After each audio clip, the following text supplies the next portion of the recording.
So, welcome back guys, Kawasaki ZX6R J2 for the month of April, and little things that we can do to it before May Day run. So last video we done the seat, hope you enjoyed that. I don't know whether you guys are going to attempt it or not, but it's definitely more comfortable, so that bike would definitely be more comfortable for that journey. The next thing that I was going to do was going to be the brakes, but I've had a bit of issue with my back, so I couldn't really get down on my hands and knees that much, so decided to do the carburetor. Just recapping why I'm doing this, because it might look a little bit strange. Around about Christmas time, decided not to sell the J2, keep the J2 and the A1P, so I bought another full race system. So they've both got full race systems, 4-degree advanced timers, secondary air intake delete, K&Ns, and Dynojets. Now, took the A1P down to the dyno just to check the fueling, and the fueling was off. With standard Dynojet kitting, it was rich on top end, lean on top end and rich in the middle. So done the clip, done the main jet, and took it back down to the dyno. Everything great. So I've never done that with the J2. I had the full Dynojet kit in, had everything on now before I put the full race system on, but it only had an MTC slip-on pipe. So now it's got full race pipe. I just want to double check the fueling. Now, in an ideal world, I would take it down, put it on the dyno, check the fueling, bring it back, and do my alterations, and then go and check it again. It's 2 lots of dyno work, £60 a go, it's 120 quid. I want to try and stay away from that and keep it as cheap as possible. So I'm kind of guessing from the information that I've been given from the 636 and going down that route as well. So working on that lean from the top end and working on rich in the middle.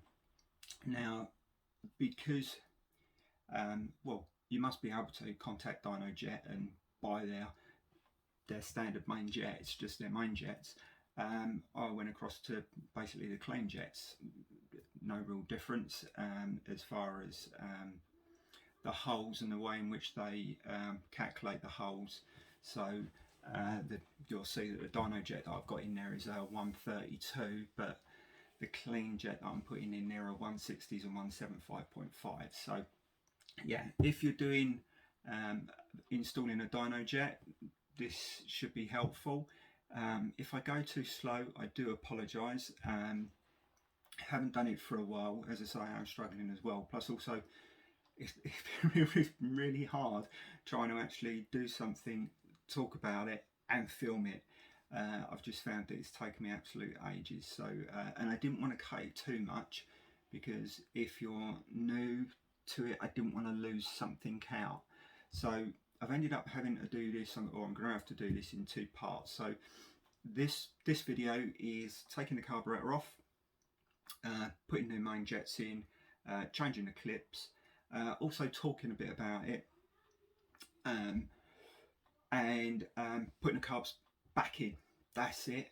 And then the next video we're gonna synchronize the carbs, put everything back together and get it down to the dyno. I am booked up, so I've got to put it back together. I might put it all back together and then do it in a different way, because my back's playing up. So I just put it back together, get it on the dyno, and then at some point take it all apart again. So the second video might take a while to come back out, but hopefully this helps someone. If you do get stuck, you know, just give me a shout. I try and help as much as I can, you know, and this is really from me watching lots and lots of videos, and also taking them apart a lot, and just really trial and error from my part. So if I'm doing something wrong, just let me know. All right, cheers guys, hope you enjoy. Quick disclaimer, I'm not a professional, I'm an amateur. This is purely a hobby, and you are going to see me playing with my nuts. As I've said before, if you see me playing with my nuts wrong, don't copy me. It's up to you how you play with your nuts. I'd advise going on the internet and checking how everyone plays with their nuts. If at all you feel uncomfortable playing with your nuts, take them to a professional, pay them money, and they will play with your nuts for you. Always remember, check your nuts. Hi guys, so we're back. We've done the seat. Next I was going to do the brakes, but I'm having a lot of problems with my back, so I'm not going to be able to get down on my hands and knees at the moment. So we're going to have a go at the carburetors. It's Easter, so it's Easter week, got 2 weeks off with the kids, and trying to spend my time with a little one, and sort of still get this trying ready. Now, when I take the carburetors off, what I normally do, take the bike out the back, start it up, run it out of fuel, so then there's as less fuel in the carb as possible, and also when I take the fuel line off, fuel doesn't dribble everywhere. Even though you turn it off, you still get some, but I can't do that because my neighbour is cutting wood out there, and it is a sea of fog of sawdust, so I'm not going to take the bike out and subject it to that because I don't want to clean it all off. So ideally start your bike, run the fuel out. Some people might advise not against that, and it would be nice to hear, because obviously if you're running out of fuel, when your fuel runs out, the old fuel pump's working a little bit, you can hear it ticking.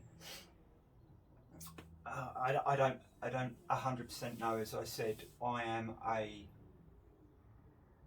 average Joe who has just watched a lot of videos, you know, and decided on how I was going to do this. So this is how I do it. If you think something that I'm doing is wrong, right, tell me, and don't do it, but don't just take my word for it as well. Explore everything that you can. So enough chat, let's get on with it. Kind of tools that we're going to need off the top of my head: 3mm Allen key, going to need a 10mm socket. On this one is a 4mm, on the A1P is a 5mm, but I'll show you that bolt in a minute, so I can't 100% say. We're also going to need a Phillips screwdriver as well, and some rag, because this is, as you take it off, fuel is going to drip down. As I say, if you'd started it, it's going to be a lot better. So we'll start with the seats. So first of all, key in the back, take the seat off, and I do apologise if I'm going too slow for some people. I'm trying to think about other people that may not have ever done it. So me personally, I just use a drill, a small torque drill. It's got a 10mm on there, and at the back you've got a bracket with a 10mm bolt in it.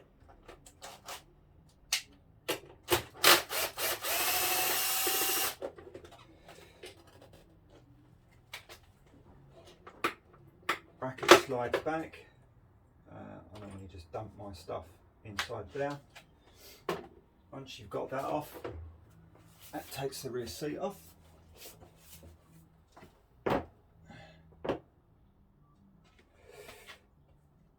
Got an air vent for the tank, just slip that off. And this is what I was talking about, 4mm bolts. You've got 2 4mm Allen keys at the front for the tank, and 2 at the rear that hold the bracket. Again, I just swap my 10mm over to a 4.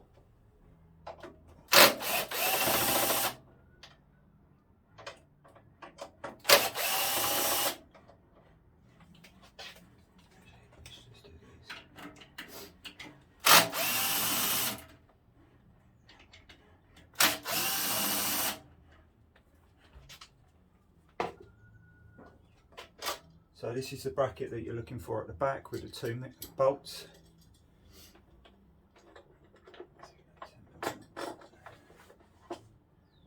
And then you've got the 2 bolts at the front of the tank as well. Now at the moment, although the tank's loose, you can't take it off. So you've got your fuel tap just down the bottom, you turn that off. Either take a Phillips screwdriver, or some have got a 3mm bolt. I can't remember which one I've done on this, so I'll just double check.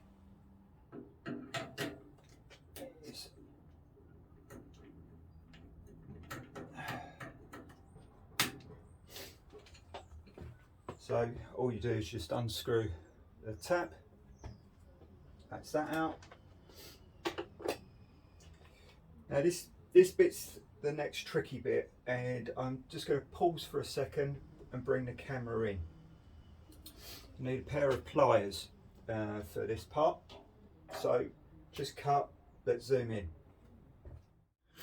So there's the fuel tap that we've just taken off, so we know where we're coming in from what side.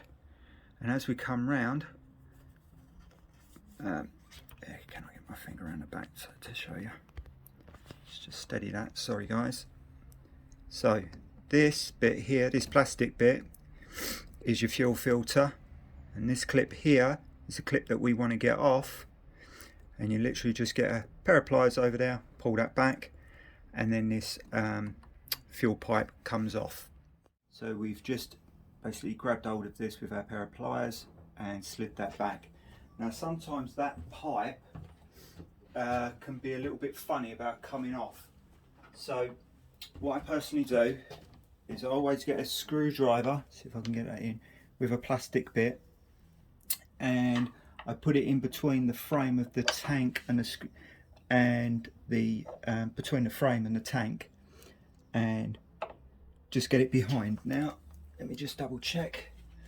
Grab yourself a pair of pants or some rag, just got some old pants, tuck it underneath because this is where the fuel's going to come out.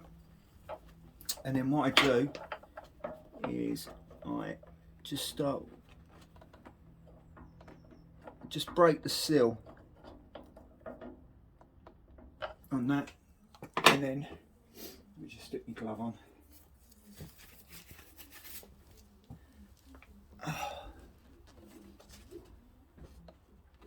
Let's get the other glove on.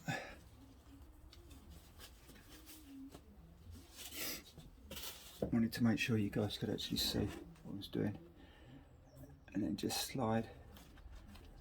And while you're sliding it off, just get the rag underneath, because I know that a bit's going to dribble. You just want to take it off nicely, and that's it. There's a lot more coming through than what normally does. There you go. So ideally not getting any fuel on your hands. But that's off, and now the tank is ready to take off. So once you've got that all undone, I get a couple of fingers underneath the back of the tank, lift that up, I support the front just underneath there, take the weight. Ideally do it when you've got no fuel in now. Now next bit is the airbox. So airbox, really easy. Just pull that pipe back, just grab hold of it and wiggle it round. It comes off. Looking for my tools again. I always put tools down and lose them.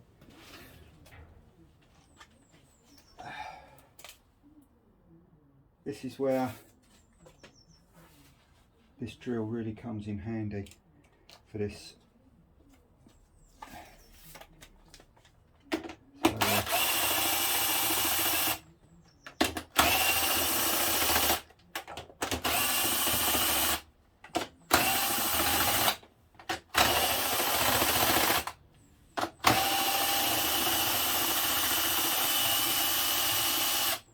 The reason I take this one all the way out, first of all, is there's a little clip on it just to have where all the cables come down.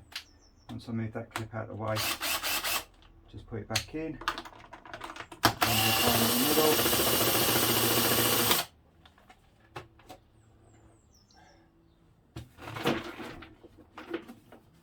There's always one that's stuck, so that's the top of it off.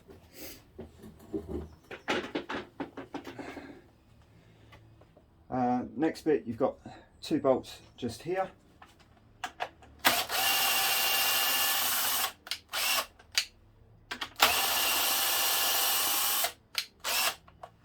You can leave the air filter in for the moment. All we're going to do is just lift it up, pull to the right, pull to the left, and all you're doing is you're disconnecting these from the air hoses that are coming back in.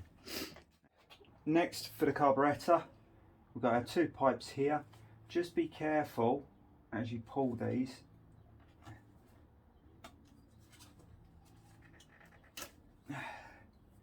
That can then be moved out of the way. We've got our fuel hose here, and what I do with a fuel hose, so we just pull the clip back. Is that close enough in so you guys can see? Let's see whether I can zoom in a little bit more. Yeah, that's better. Right, so just before I pull this off, I actually have, or I've adapted a couple of things.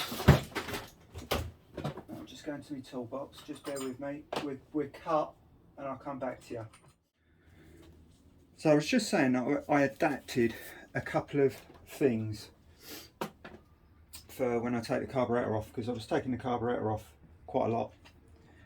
And first of all, I just got this, which is, what is it, a T8? Or can't actually see, it's rusted over, but basically something big enough to shut the hose off, because although fuel won't come out as far as loads of it, it still might drip out. Now again, you do have to be careful with this pipe, don't want to just yank on it. So again, slowly I try and pinch the end and then just shove that inside, and I can move that to the side. That's the fuel now disconnected. This is the next thing I've got, which is a little bit of hose, which is the same as the coolant hose. Now with the G and the J models, they have what they call an anti-icing on there. They had massive problems with icing on the carburetors. So our coolant runs through these. So when you pull the carburetors off, you have got to disconnect that. Now there's a pipe, I'm just going to quickly see. Right, just take it off. This is what you're looking for, this pipe here. Now that goes up into the carb. Some people take it off that end. I don't bother, because all it does is it follows a long loop down and it comes down to the bottom of this pipe here. So literally all I do, see if I can do it with one hand, which is going to be horrible. Don't do it, Tim. I try and do the old, what is it, for Indiana Jones, the old weight trick, which is annoying. So then I just cap it off, and that's it. So it's just capped. So that's all those blocks off. The next part is we're going to loosen the mounts from, or the inlets from the carburetor to the engine. Okay, and that is done by a 3mm Allen key. Now I just grabbed for ages I struggled with a small Allen key. It is worth getting a long reach one. There are 4 underneath each, and you do have to search for them, and once you pretty much know where they are, and I'll show you when I pull out, because I don't think I'll get the camera down there. So, just twisting my body, hold on, ouch.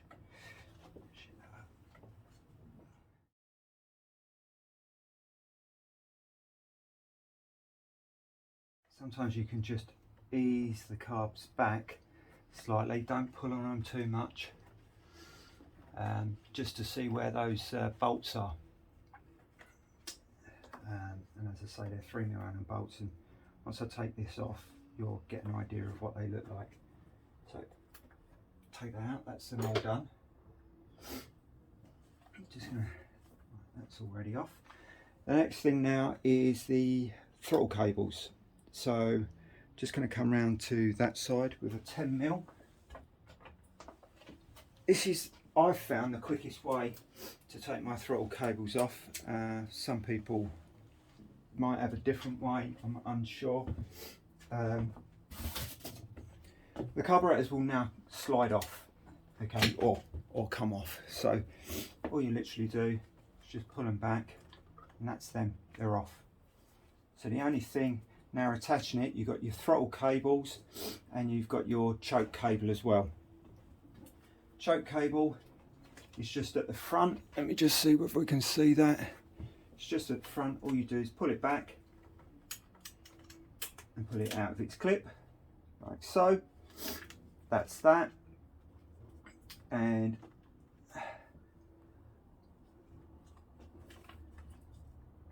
seeing what it's stuck on. It's just stuck on something at the moment. I don't like to pull stuff.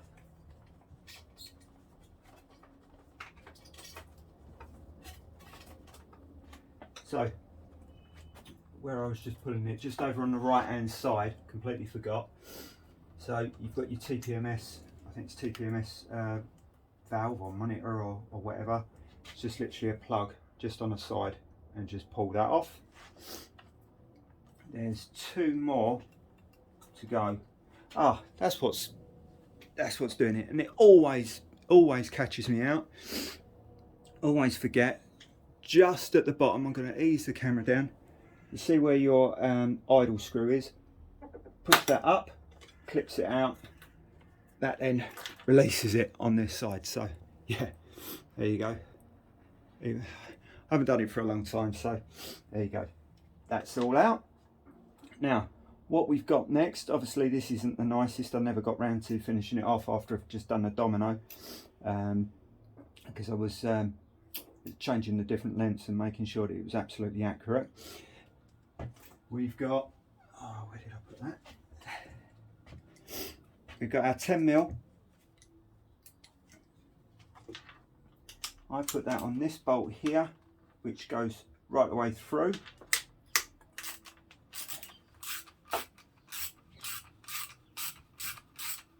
I loosen it off, doesn't come out. All I'm loosening it off for is for the bracket. I just pop the bracket over. I can then move that in. It's very hard doing it from this angle. And then take the cable out, that one out, and then I can push it the opposite way, which then loosens that one to take that out. So that's the throttle cables out. Then the last one, as I said, you've got the coolant running through it. So you've got to have a, I think that's coming in and then it goes out just at the bottom here. And again, it's just a little, where's my pliers gone?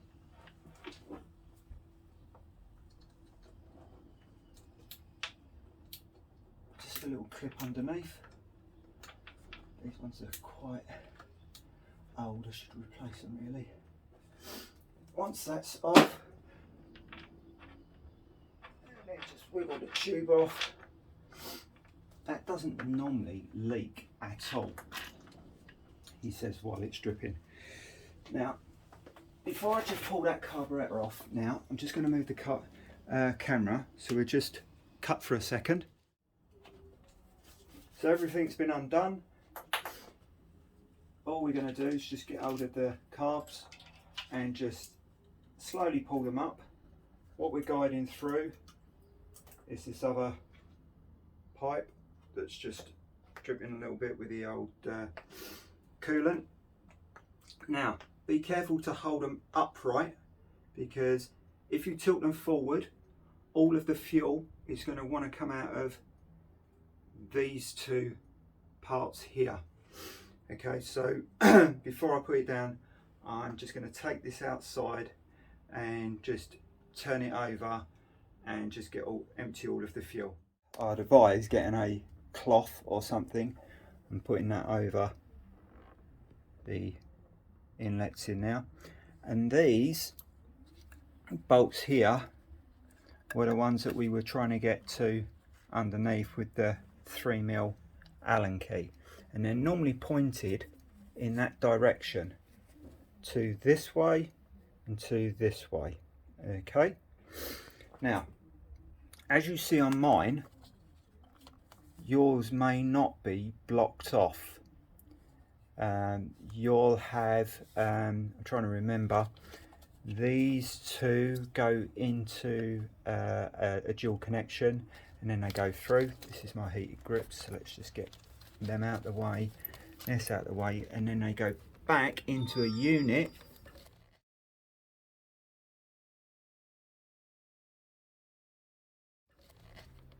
that goes in between those two. And that's the secondary air intake system, and that's with air coming through these, going through the boxes, and as it comes down it lets out through these hoses, comes out here, so it would come out of these two, and that pushes that all the way back down through here. So I think they call it smog delete in America, but yeah, I took mine out. Do I notice performance? Not really. Does it run better? I actually think so. Even the guy that I went down and done a tuning with on the dyno, he said it makes a difference. It makes it more stable for tuning, so I'll take his word for that. And yeah, it's really easy, just literally block them off.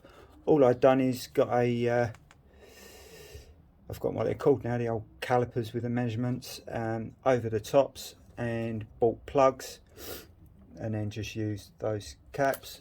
Done the same with these, just cable tied those at the back. And there's one more that you need to do when you do that delete, which is on the underneath here,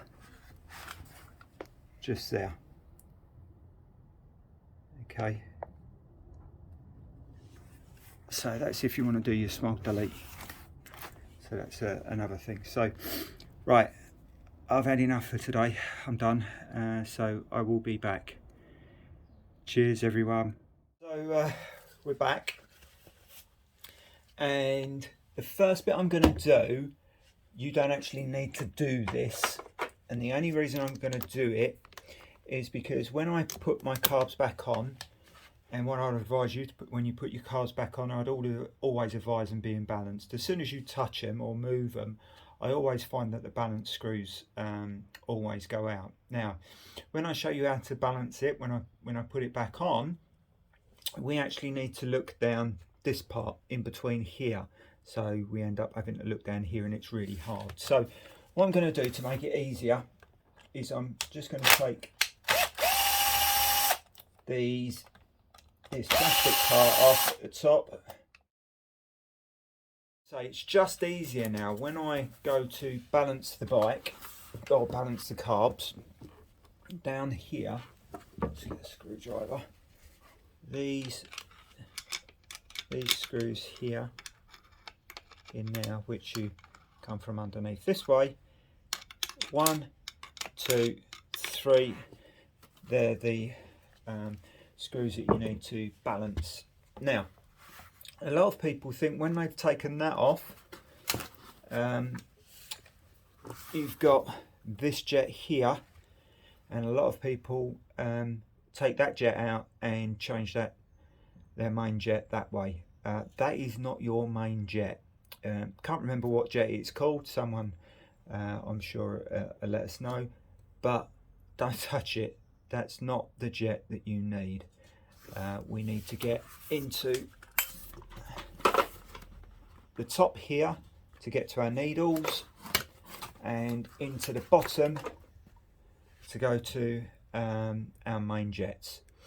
Going to do needles first. You can see that it's still leaking a little bit, so that's why I always wear gloves. So my screwdriver, I trusty one that always fits. I'm actually going to move down on the floor. Oh. Ouch, ouch. Right, so all you need is a screwdriver just in the top. There's 2 screws. I always put a lot of pressure down because I do not like rounding off screws. And if it doesn't want to come on the opposite end, originally I had to use an impact driver. Now, again, some people will say that's maybe a bit over exuberant, but it's the only way that I could get it off. I said that I haven't done this for a while. So there's 2 things that you are making sure that when you take this off. One, take it off slowly. We'll do it right on the second one. And the second of all, I'm going to try and zoom in here.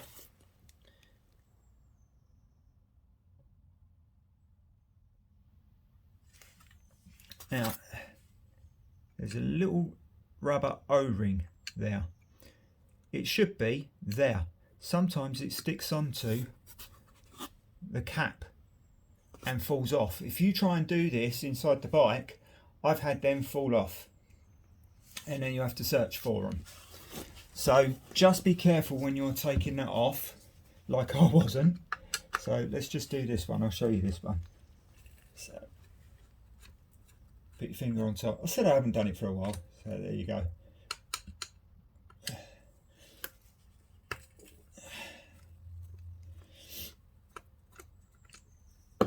So you can see I'm keeping my finger pressed on it. Remember how to do it now.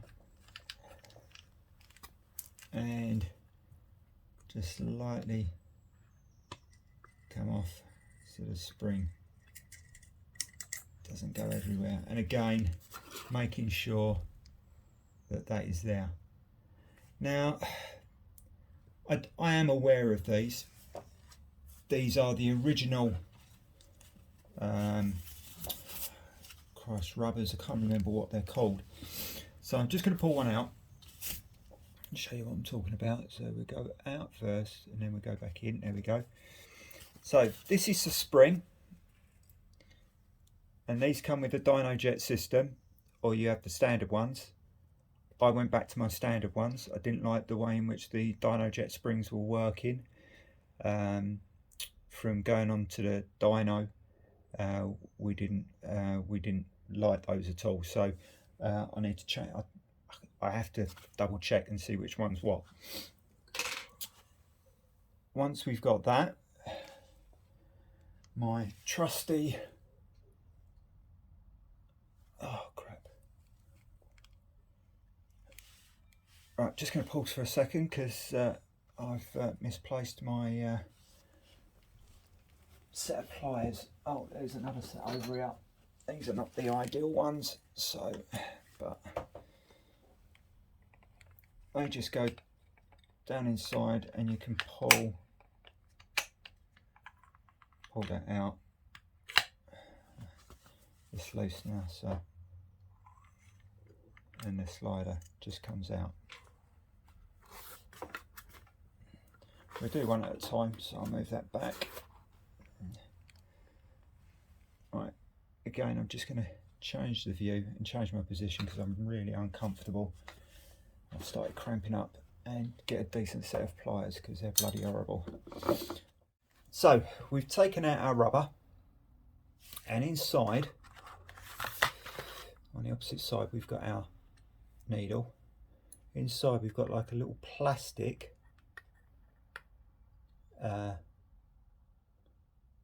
nodule, I don't know, plastic, and I'll get that up inside there. And what we're doing is we're putting our pliers in, we're just grabbing, and when you pull, just pull slightly, and you're after just like a little clip, like so, because normally on the end of that is a spring. The spring is actually still down inside, and that's why you want to keep it down there when it pops off. So I'm going to turn this upside down, and inside is a little spring. The needle comes out, and on the needle there could be a spacer, but there is definitely also a clip as well. Now, I'm going to double check where these clips are. Yeah, right, okay. So this is when I originally put the original Dynojet kit in, because here's a Dynojet kit with all its instructions, and I just take my gloves off because here are the genuine needles. So on the genuine needles, the way you'll tell the difference if you get mixed up, they've actually got stamped something. I can't actually read it because my eyesight's too bad, but on the Dynojet ones there's nothing. Let me take that bit off. There's and the spacer. There's absolutely nothing there. Okay, now the difference between the two needles, standard needle and now, I don't know if you can see, it's basically the profile, the way in which it's tapered.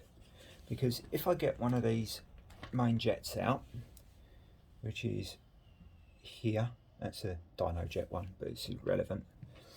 When the needle, basically the needle is going down into it, and as it comes up, it's letting fuel out. If I can show that, I'm just going to pull this other one out so it doesn't flop around,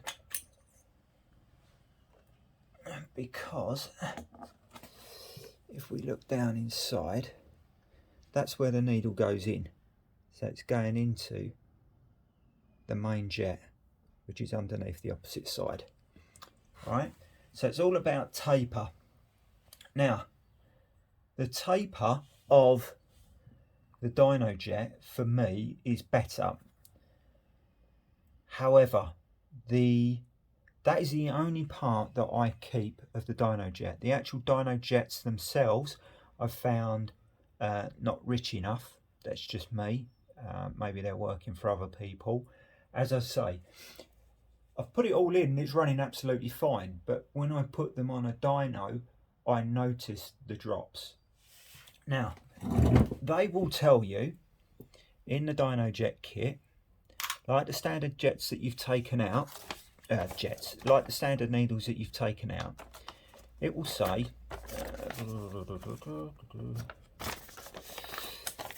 there we are, back to the same. Install the Dynojet needle on groove #3 from top. So what it means by that is on the top of the needle, you've got different hashes. So you've got 1, 2, 3, 4, 5, 6. It's saying 3 from top. Okay, so basically in the middle. Now, if you pull the clip down, the needle, when it sits inside this part here, the needle, if you put that clip down, the needle will rest further up. So it rests further up from that main jet, so it's more out. That makes it richer, more so in the mid-range. Okay, because the taper of the needle is I believe to do with mid-range. It was a brilliant video I saw on carburetor settings. I'll have to see if I can find it and put a link in it.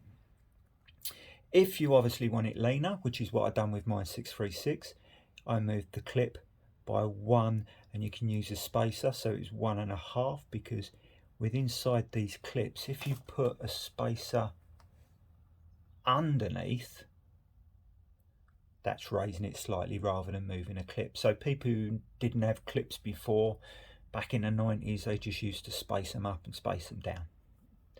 So all we're going to do is I'm going to take this clip off and I'm going to lift it 1. So rather than being 3rd down, I'm going to put it 2 down. So it is going to be running leaner in the middle. As I say, best thing that I should have done is taken it down to the dyno, checked it, checked the fuel in, come away, and then done it from there. I'm not doing that, I'm trying to save money. It's not going to blow my bike up, but it could run lean, yeah. So I've got to be careful with it, and that's why I'm only doing one, not 1.5 or 2. There is a great way of taking these off if you want to take these off. Find a very flat surface, and with the bit that's on the end, just push it down, but make sure your finger's behind it, because if it flies around, it's an absolute nightmare. And what I try and do is I try and find somewhere nicely just on here, and I've just pushed that down, and I've just heard it, and it's just come nice and loose enough, he says, for me to take it off. So that's now off. So I will now just clip this back on by going 1, 2, Christ, my eyesight's bad. 1, 2. And again, what you can do just with that, turn it the opposite way round, get to the flat, says, and just clip it down, and that's it. Done. That's one done. I'm now going to do the second one. I'm going to take this out, and do them all.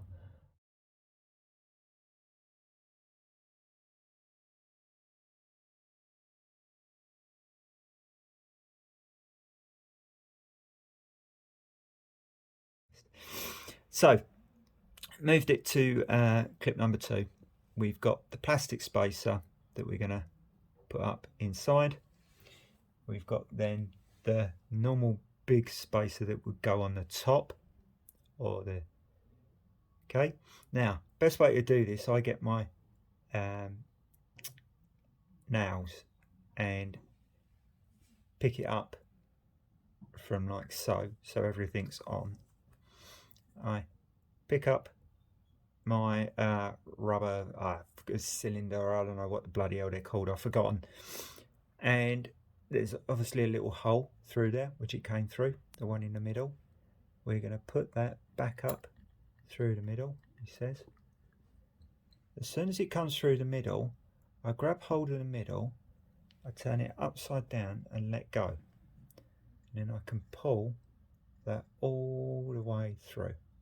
Okay, and that's with all the spacers then on. Now, this is the tricky bit.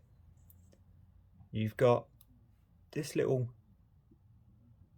module thing that clips in the bottom, and you've got this spring. Now the spring actually goes over the top of that needle. So if I get one of the old ones out, so that's actually sitting, it actually goes over like so. So that's what you're trying to clip back onto. So first, take this. There's a little bit at the bottom where the spring goes on, and you can push and force it on so it then stays. Then take your pliers. I'm trying to do this from 2 angles because I'm trying to look through the camera as well. So then turn to not exactly 90, because otherwise that'll fall out, and I go over the top,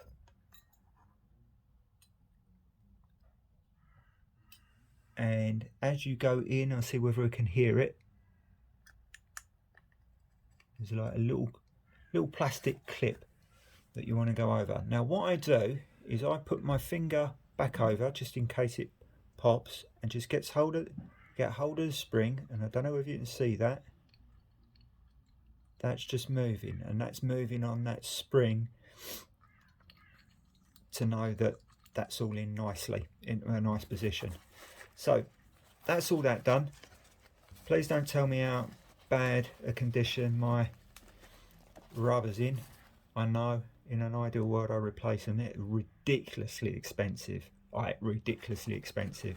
It's probably about 50. They're probably about £50 each, but they're working, you know. So I'm not having any problem with them. So obviously there's only one way in which these can go in. They go in that way, and you're looking, as you slide them in, if I turn around the opposite way, you can see. God, it's really hard doing it through a camera.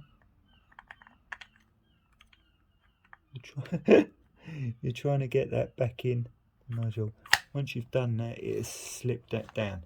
Now, really important, because when the covers go back over, you do not want it to catch any of this. So what you must do is push this down and make sure that's down. And remember this little rubber seal as well, you don't want to lose them. Alright, so when that's down, I'm just going to clean one of these, clean the top of it.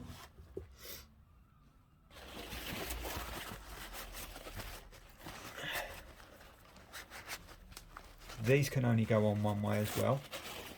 The reason they can only go on one way, this little hole obviously matches up with here. So we turn that around. One thing I nearly forgot was the spring.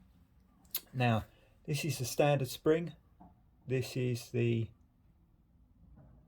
Dynojet spring. This is a lot firmer. This is a lot softer. Just the way in which it was responding, and I'll show you that in a minute.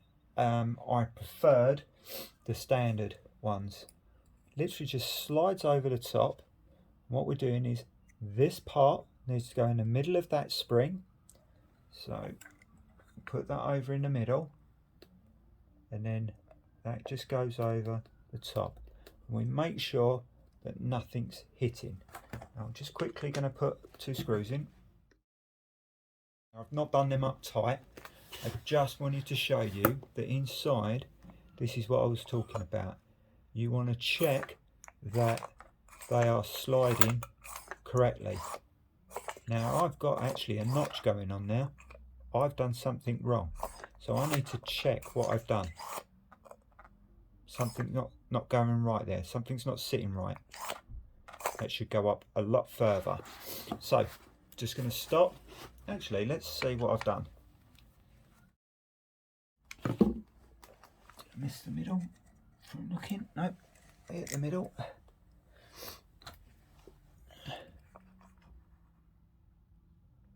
Right, that's going up. Resting back down. Going up. Right, let's line it back up.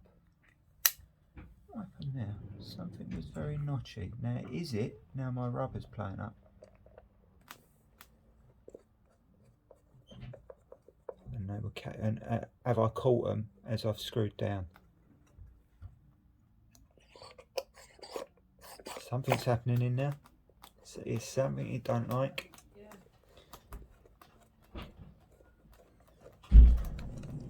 Doing something. What the hell's going on?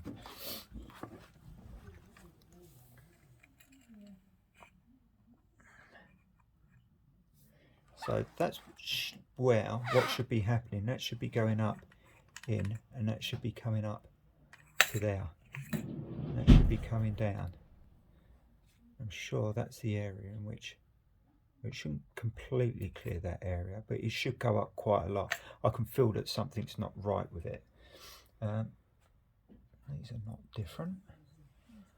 I'm just gonna try once more and then abandon ship of what the hell I've done wrong. I'm just going to hold that over the top. Something is stopping.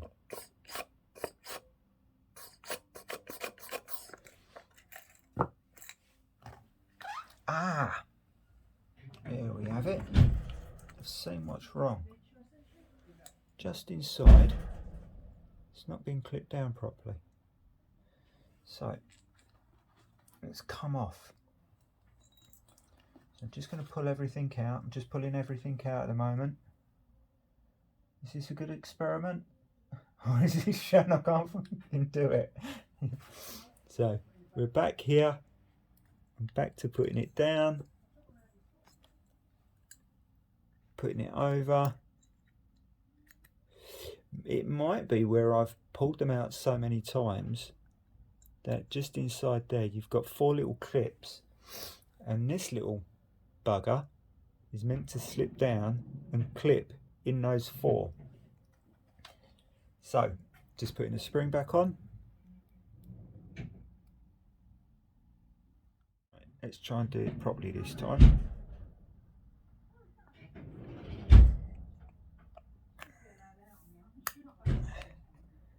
Right, well, that was a nice firm clip, but I can see that it's offline, that it's not straight. So I'm just going to move this carburetor back.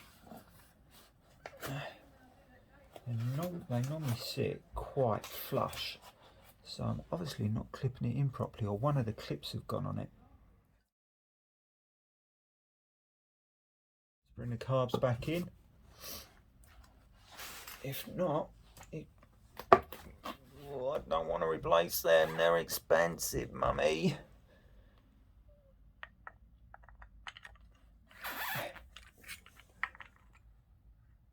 Remember, we're trying to aim it down now. They should just slot in. This goes on. Cap over the top. Just going to hold that. Hooray! Now, one thing I've forgotten, that's why it took so long to go back down, is the spring. Don't forget the spring. That's why you should always check. Check and double check.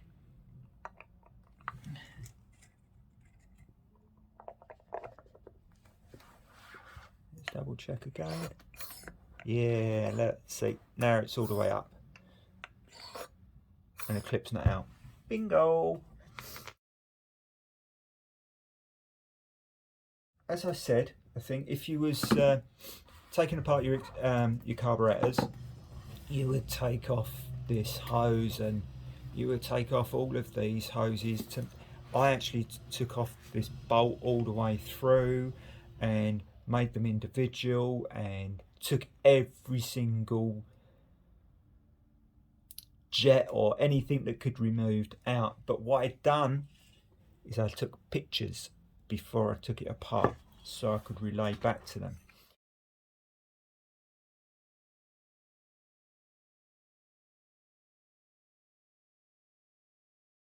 So guys, we're all fitted back together.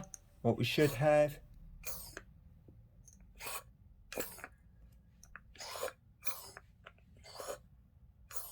all working nicely. And that's how they should work. So next part, we're going underneath to here.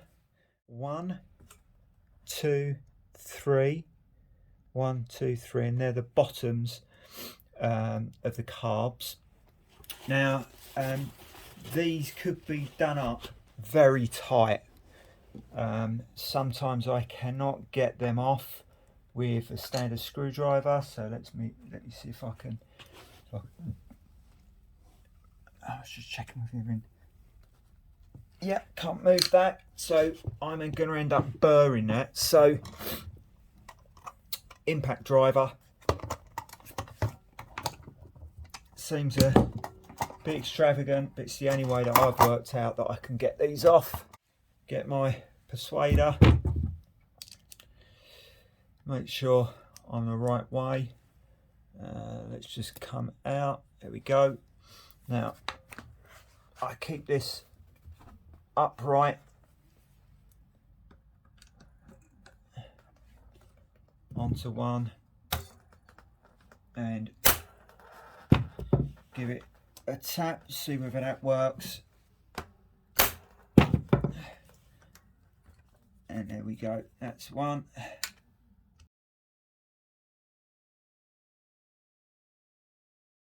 So I'm just going to take these apart one at a time.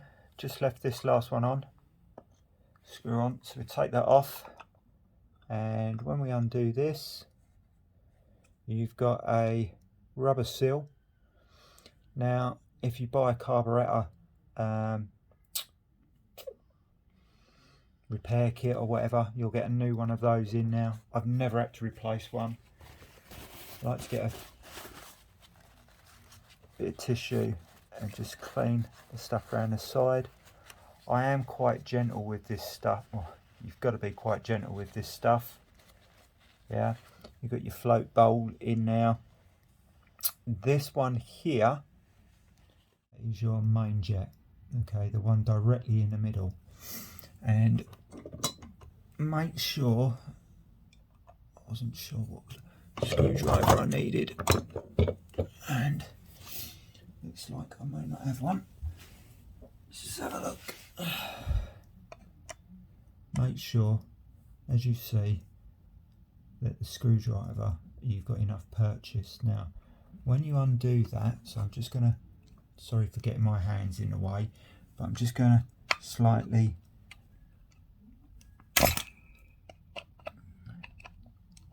here we go. So when you undo that, sometimes this, again I've forgotten what it's called, guys, the bit where the main jet goes into, you might have to get an 8, I think it's 8mm round there, just to hold it. Or some people take that out and then take the main jet out. I can't see any point in that personally, but that's just me. 132 on for a Dynojet. Now we know that they're all their different sizes as far as do not match with what was in there. A 155 on the outside and 157s on the inside. So I've got 132s on the outside, 134s on the inside, and that's what this thing says. This says remove the stock main jets and replace the dyno jets provided. If you are running the stock exhaust installed, install the DJ130 main jet in the outside cylinders 1 and 4 and DJ132 on the inner cylinders 2 and 3. If you are running an aftermarket exhaust with a wide open baffle and a K&N filter, put 132s on the side and 134s in the middle. When running at high altitudes, use a 128 and a 130 when not at high altitudes. It does say where okay, the fuel mixture, carefully turn the mixture, turn lightly, we go to that in a second. Somewhere it says do make sure you're changing the main jet, not that other jet that I showed you that was around this side. You must change this main jet. So the 157 is going to go in now. So all I've done is I've changed this from a 155 to a 157. This you just need to do up hand tight, but be careful, hold it on, don't slip, don't burr, you'll be in a world of pain. At this bit we want to go back over, and then these 3 bolts can go back in, and that's one done. So when I cleaned it, I was going to get one of those soaker cleaner thingies that you strip all the parts down, because I thought, oh, that'd be good. I've got 2 to do. Maybe my mates will want theirs done. But I decided against it, and I just bought some of that. Just buy 4 cans of whatever. And it's bloody great, to be honest. These carbs are in a right old state, and not being funny, I mean, these are 22-year-old carbs. I think they're great. They're in great condition. I mean, I cleaned them all up. As I say, all the interior was done. Did I notice a performance difference once I cleaned it all up? No, but the thing is, the thing's just so reliable. So what I do with this is I just tuck that out of the way. He says, and it's going to flip back at you. Right. So yeah, you can just pull these out. I did pull the float chamber out. I'm not going to do that. It's quite easy to do. Look up on YouTube, you know, and just remember, take pictures of when you're taking everything off, so you know where to put stuff back. So we want 160s in the middle, and the reason they do that is because the carbs run hotter. Hopefully been able to follow so far, but we need our carburetors back on. Now we know which way that they're going to go round. We're going to go this way, and I'm just going to try and remember what the best way to put him back on is. Now, first of all, let's do the clutch cable. Clutch choke. Get it right. Let's do the choke. Just clip that across. Pull the cable around. And just, he says, and just slot that back in. Like so. Throttle cable. First of all, what one's the accelerator? What one's the actual accelerator? So just grab hold of the throttle and pull it a little bit to see which one pulls. So this one's pulling, so that one's my top one and that one's my bottom one. Always put my bottom one on first. Lift this up.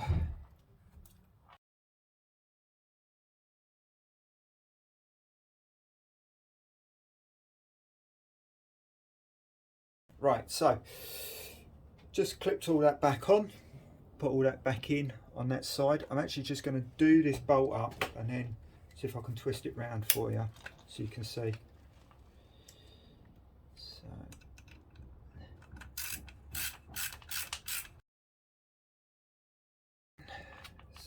can we see that? Kind of. So you can see that basically the bolt that I was doing was this one just here. You make sure that it's over this ring here, and I literally just done the bottom one and the top one, and these should be in position from where they've been stored beforehand. Alright, but we can always reset them. Now when we go to put this back on, it is very, very common, let me just get a seat, to forget to put this pipe on at the bottom. Can you see that? I need to keep looking over. This one here, which is the water coolant for the de-icing.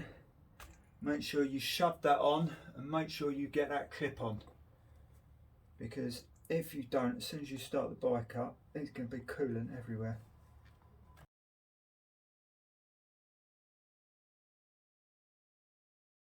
We've got this coolant pipe back on, and what you're going to do is line up with the 4 inlet rubbers and just rock forward and backwards, and you heard that, and that just clipped over the top, which is lovely.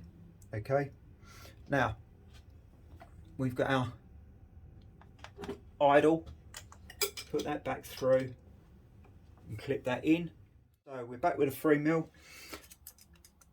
and I'm not sure, I don't know whether the angle had changed, like the camera aspect, so if it had and it was hard to watch, I really am sorry. Right, we're going to put these hose back over. These can be a little bit stiff, just be nice and gentle as you wobble them back on, because you can push like that, that can push the whole lot through, and you don't want to do that. Sometimes what I do is I get a little bit of either rubber lubricant, which is what I'm going to do. Just going to pull that back off. So just have a little bit of red grease. Sometimes it helps with these. Just put a little bit on my finger. Just put a little bit on that. A little bit on that. Making sure it cannot go down there. Okay, because that's going to the fuel. That's the pressure to the float bowls. And I actually had a problem with that when I swapped the front, when I swapped the all the fairings over colours. When I done the fronts, and there's basically the ram air that feeds this pipe that goes round and into here, basically wasn't on properly. so I wasn't getting, oh, I've not put enough on that, so I wasn't getting enough pressure in the carbs, so I had no bloody idea what was happening, because I thought I'd done them up. So I thought when I put everything back on, I thought I'd put them all back on. But yeah, went out for a ride, riding lovely, all round town, get on the motorway, open it up, nothing. Yeah, just that little rubber hose come off.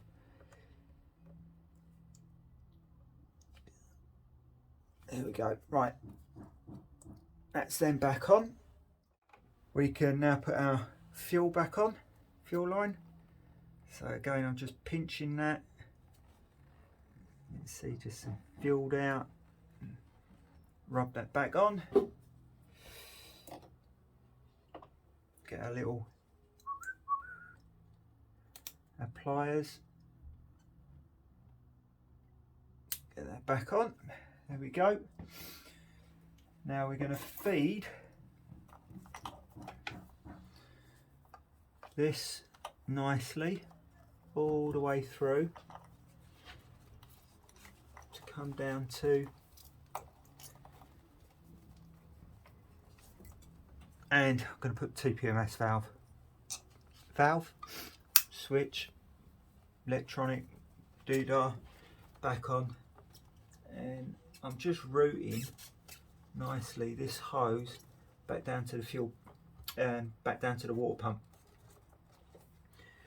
Just make sure it's got a nice journey all the way there, so it's not knocked or anything. And all I'm doing is like that clip that I had done before, all I'm doing is pulling back off and put back on, and that's it for the water pump as well, so make sure you do that.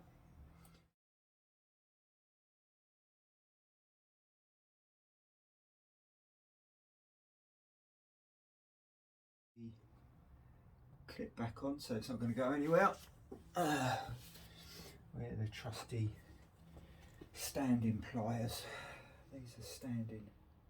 Must find the other ones. There we go. So that's that. We've got fuel, got that, got those, it's tightened up.